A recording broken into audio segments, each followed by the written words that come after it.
Dialogues కూడా పడుతున్నాయి. ఏమని లేదు ఇద్దరికి ఏదో గ్యాప్ వచ్చింది, ఈయన ఆయనతో సరిగ్గా ఉండట్లేదు, ఆయన ఈయనతో సరిగ్గా ఉండట్లేదు, ఇవన్నీ డైలాగ్స్ పడతానే ఉన్నాయి, నాకు వినపడుతూనే ఉన్నాయి. కానీ నాకు తెలుసు నేను కష్టంలో ఉన్నానంటే ఇద్దరే కింద గుర్తుపడతారు. ఒకటి మా అమ్మ, రెండు నా స్నేహితుడు బండి. నేను కమ్యూనికేట్ చేయక్కర్లేదు, నేను అడగక్కర్లేదు, నాకు అవసరం ఉంది అంటే అతనికి నిలబడతాడు. ఆ విషయం నాకు తెలుసు. అందుకే ఈరోజు 11 గంటలకి తన ట్విట్టర్ హ్యాండిల్ ఎంత స్పెషల్ గా తను చూసుకుంటాడో నాకు తెలుసు. అది చాలా తను కనెక్ట్ అయితే తప్పితే ఆ హ్యాండిల్ వేయదు. అట్లాంటిది నేను ఒక్క మాట అడగలేదు, ఏం అడగలేదు. వీడికి ఇప్పుడు అవసరం అనేది ఎక్కడ ఆయన మనసులో తట్టింది, ఆయన వేసాడు. 7 లక్షల వ్యూస్ ఈ రోజు.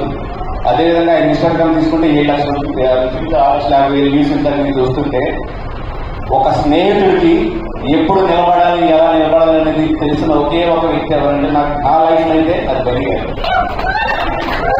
20 సంవత్సరాల క్రితం నా కోసం ఆయన వాళ్ళ ఫాదర్ అడ్మించున్నారు.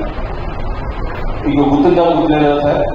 20 సంవత్సరాల క్రితం నేను ఒక మిస్టేక్ చేస్తే నేను గీతాశ్రమం వెళ్ళిపోవాల్సిన రోజే 20 years బ్యాక్. ఒకటే చెప్పాడు ఆయన, తను ఉంటున్నాడు, తను ఉంటాడు ఆయన. ఆ ఫాదర్ ఎదురు నిలబడ్డాడు. ఒక స్నేహితుడి గురించి ఎవరన్నా దేనికన్నా ఎదురు నిలబడగలంటే బన్నీ గారు. నా లైఫ్లో మీరు చూసింది ఆ రోజు ఆయన కనుక నాకు నిలబడకపోయి ఉంటే ఆ రోజు ఈ రోజు బన్నీవాసని కూడా ఈ స్టేజ్ మీద ఉండేవాడు కాదు. ఆయన తెలుసు.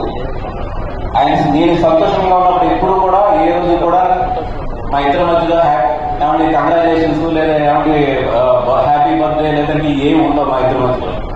కానీ నాకు అవసరమైన నాకే కదా తన లైఫ్ ఏ ఫ్రెండ్ కన్నా సరే వీడు పాడుతున్నాడు అన్నప్పుడు మాత్రం పట్టుకునే క్యారెక్టర్ మాత్రం ఉంది 100%.